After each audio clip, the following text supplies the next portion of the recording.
আসসালামু আলাইকুম।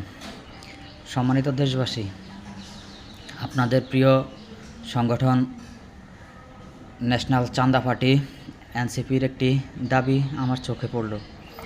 তারা দাবি তুলেছে তাদেরকে সংসদীয় আসন থেকে 30টি সংরক্ষিত আসন দিতে হবে। তাদের এই দাবির পিছনে তাদের যুক্তি হলো তারা জুলাই অভ্যুত্থানের নেতৃত্বদানকারী সংগঠন, তাই তাদেরকে 30টি সংরক্ষিত আসন দিতে হবে।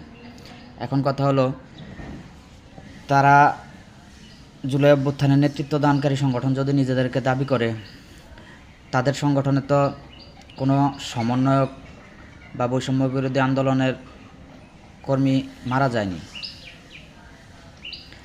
কিন্তু ছাত্রদলের 147 জন নেতা কর্মী শহীদ হয়েছে।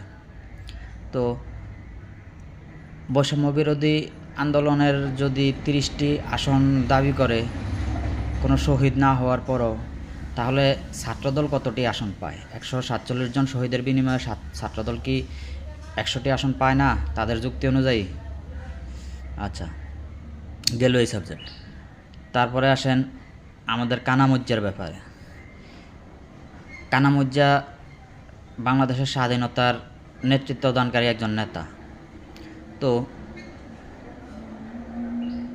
দেশের ভিতরে জুলাই অভ্যুত্থানের আন্দোলনের নেতৃত্ব দেওয়ার কারণে যদি ছাত্ররা যদি 30টি সংরক্ষিত আসন পেতে পারে বা পাওয়ার দাবি রাখে, তাহলে একটি দেশকে স্বাধীন করার জন্য শেখ পরিবারও তো আজীবন রাষ্ট্রপতি ক্ষমতায় থাকার অধিকার রাখে।